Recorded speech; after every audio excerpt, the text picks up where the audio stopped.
महाराष्ट्रात आणि खास करून सोलापुरात लॉ अँड ऑर्डर सिच्युएशन, कायदा आणि सुव्यवस्था पूर्ण कोलॅप्स झाले, पूर्ण त्या ठिकाणी ओळखले आणि त्या संदर्भात आपण ही प्रेस कॉन्फरन्स केला. ह्या प्रेस कॉन्फरन्सच्या सुरुवातीलाच मी ह्या राज्याचे मुख्यमंत्री आणि तथा गृहमंत्री यांचा मी राजीनामा मागत आहे. कारण का जे महाराष्ट्रात घडलं काही दिवसापूर्वी, एका लहान चिमुकलीचा त्या ठिकाणी बलात्कार केला गेला, तिची अतिशय वाईट पद्धतीत हत्या करण्यात आली.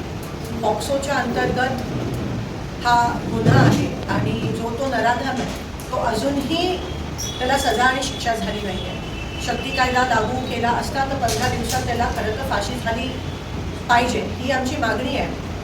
त्या उलट काल मुख्यमंत्र्यांनी जल्लोष साजरा केला, पेढे वाटले आणि ह्याच्यावरून स्पष्ट होतं की मुख्यमंत्री असो, प्रधानमंत्री असो, BJPचा प्रत्येक कार्यकर्ता किंवा मंत्री असो, आमदार असो, खासदार, हे फक्त इलेक्शनसाठीच काम करतात.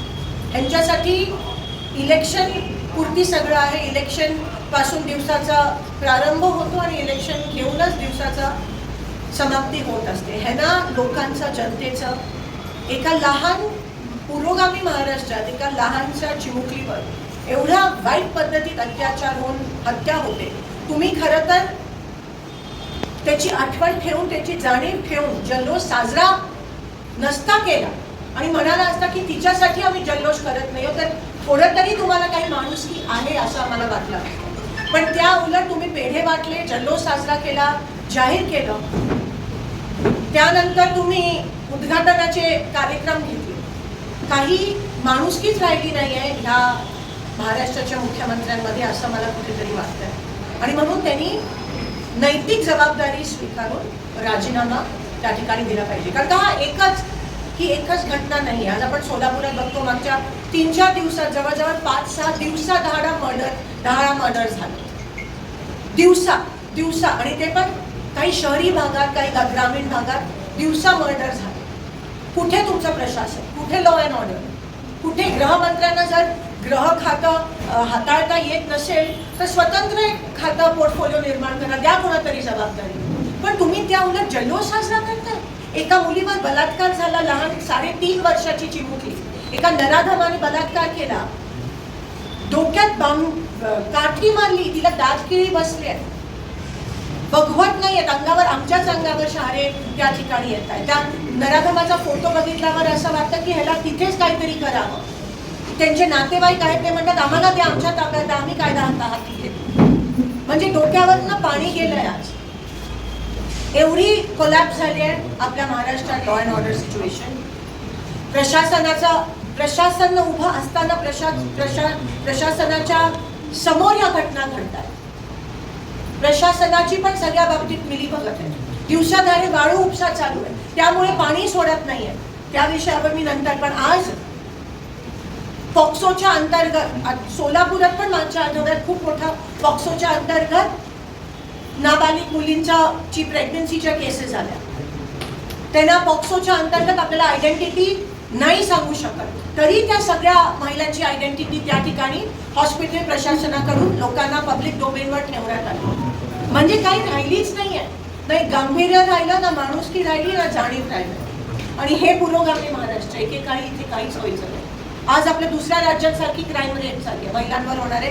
पॉक्सोच्या अंतर्गत जेव्हा पॉक्सोचं प्रमाण वाढतं तेव्हा त्या राज्याची लोकांमधली, पुरुषांमधली पेक्षा जास्त सत्ताधाऱ्यांची विकृत मानसिकता दिसून येते. आणि ही सत्ताधाऱ्यांची विकृत मानसिकता आहे. कारण का जेव्हा आपल्या घरातल्या मुलीवर असं होतं, मुख्यमंत्र्यांची पण मुलगी आहे, 2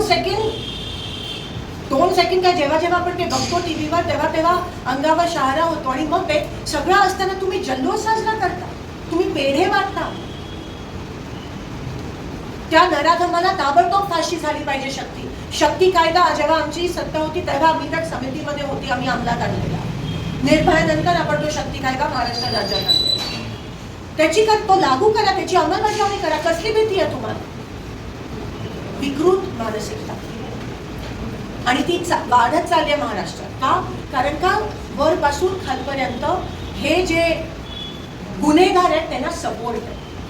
तुम्ही ठाण्याचं पण बघा, अनेक मी तुम्हाला सांगू शकतो. आणि मग करतात काहीतरी, खरात असतील, हे असेल, विकृत मानसिकतेला वाव मिळत आहे सत्ताधाऱ्यांना. आणि मग तुम्ही महिला आरक्षणाचा विषय घेता, आणि मग तुम्ही महिलांचा सशक्तीकरणाचा विषय घेता, आणि मग तुम्ही महिलांना संरक्षण देण्याचा, अहो जे आहे आता जे चालू आहे, तुम्ही त्याला जर सजा दिली तर कोणाची हिंमत होणार नाही.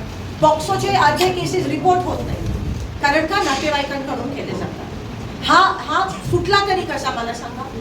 ह्याच्यावर 2 ते 3 केसेस आहेत पॉक्सोच्या. सुटला, पॉक्सो एवढा सिरियस कायदा आहे, सुटला कसा? कोणी बेल दिली, कोणी सोडलं? ही कारवाई, हे नेक्सस आहे, हे पूर्णपणे वरपासून खालीपर्यंत नेक्सस आहे, खालपर्यंत. आणि गृहमंत्री मजा करत फिरत आहे, गांभीर्य राहिलं नाहीये. रेप्स होत आहेत तर होऊ दे, लहान मुलींवर बलात्कार होत आहे तर होऊ दे, लहान मुलींची चेचून हत्या होते तर होऊ दे. तिच्या तोंडात म्हणे पीएम रिपोर्टच्या नुसार सॉक्स फोडला गेला, कारण का तिने आवाज नाही करता. नशीब, आता तरी नशीबच म्हणावं की सीसीटीव्ही फुटेज सापडलं, नाही तर ओरिसामध्ये पण काय हालत आहे. सापडल्यावर गुन्हा दाखल होतो, तसंच महाराष्ट्रात होत चाललंय. दुर्दैव, वाईट वाटतं एक महिला प्रतिनिधी म्हणून आम्हा सगळ्यांना, की शासनच काही करायला तयार नाही, मुख्यमंत्री स्वतः काही करायला तयार नाही. म्हणून या गोष्टीचा निषेध करते. आम्ही काँग्रेस पक्षाच्या माध्यमातून गृहमंत्री तथा मुख्यमंत्री देवेंद्र फडणवीसांचा राजीनामा मागतो.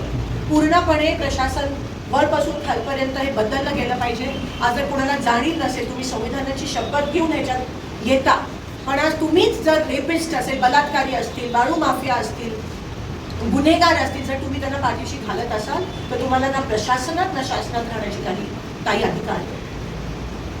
ताबडतोब राजीनामे द्यायला पाहिजे, सस्पेन्शन्स घ्यायला पाहिजे, आणि त्या नराधमाला ताबडतोब सजा फाशीची मिळाली, अशी आमची मागणी आहे.